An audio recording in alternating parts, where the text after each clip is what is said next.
नमस्कार। माली समाचार हिंदी में आपका स्वागत है। मैं दिनेश माली। क्या होता है प्रिवी पर्स, जिससे होती थी महारानी एलिजाबेथ की कमाई। इंदिरा गांधी ने भारत में लगाया बैन। आइए जानते हैं विस्तार से। ब्रिटेन की महारानी एलिजाबेथ द्वितीय का 96 साल की उम्र में निधन हो गया। वह अपने पीछे अरबों रुपए की संपत्ति छोड़ गई। गुट्टू वेबसाइट की माने तो वर्ष 2022 में महारानी एलिजाबेथ द्वितीय की अनुमानित कुल संपत्ति 365 मिलियन पाउंड यानी 33.36 अरब रुपए से ज़्यादा थी। फोर्ब्स मैगजीन के अनुसार पूरे राजाशाही परिवार की कुल संपत्ति 72.5 मिलियन पाउंड यानी 6,631 अरब रुपए से अधिक है। महारानी एलिजाबेथ को सोवरिन ग्रांट वार्षिक तौर पर सरकार से प्राप्त होता था।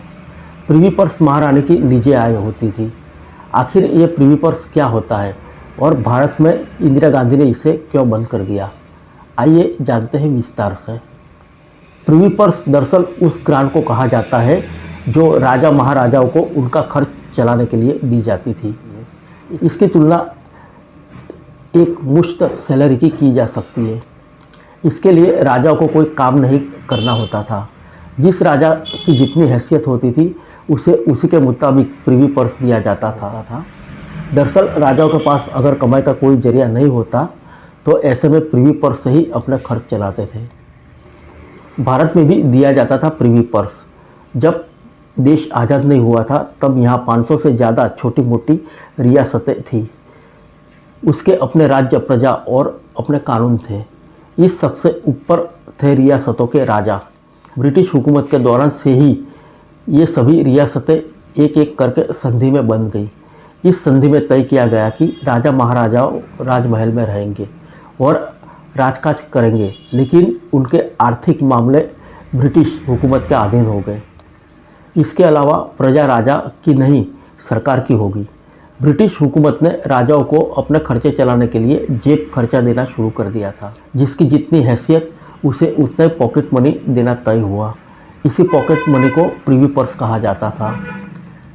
Privy purse India independence act 1935 के तहत लॉर्ड माउंटबेटन ने एक खाका तैयार किया।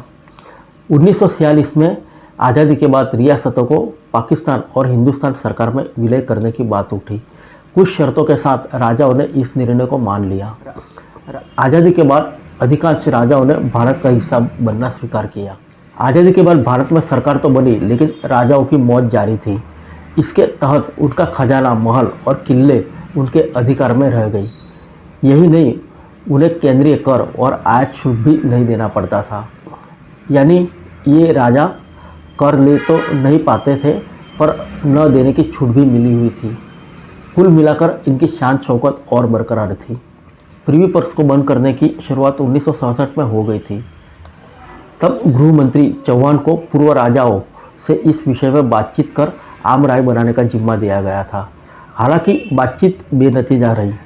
बाद में इंदिरा गांधी के कार्यकाल में 1969 में संसद में प्रिवी पर्स खत्म करने की बाबत पर संवैधानिक संशोधन करते हुए एक बिल पेश किया गया। लोकसभा में तो इसे बहुमत से पारित कर दिया गया, पर राज्यसभा में यह बिल एक वोट से गिर गया। इसके बाद भारत के तत्कालीन राष्ट्रपति वीवी गिरी सरकार की सहायता को आगे आए और उनके आदेशानुसार सभी राजाओं और महाराजाओं की मान्यता रद्द कर दी गई। राजा और प्रजा का अंतर कम हो गया। राष्ट्रपति के आदेश के खिलाफ सभी राजा सुप्रीम कोर्ट पहुंच गए। सुप्रीम कोर्ट ने इस मामले में राष्ट्रपति के आदेश को रद्द कर दिया। 1971 में बना कानून जनता की भावना इस मुद्दे पर कांग्रेस के साथ थी।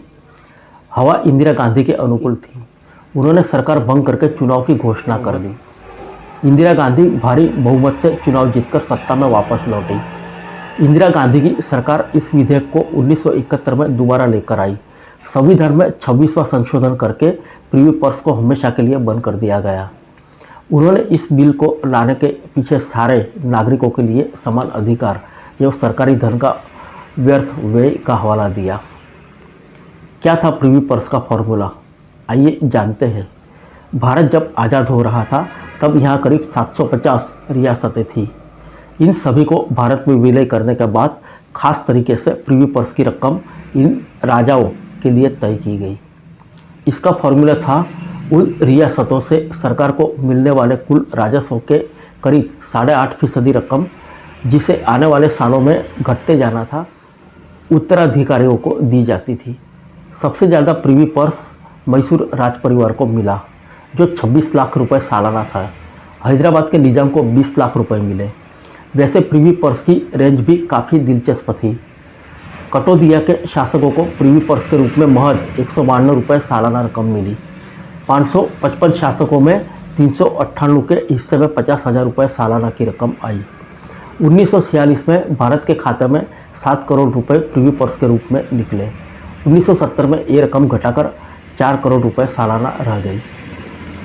फिर मिलेंगे नेक्स्ट वीडियो में अन्य किसी खबर के साथ। तब तक के लिए इजाज़त दीजिए। नमस्कार।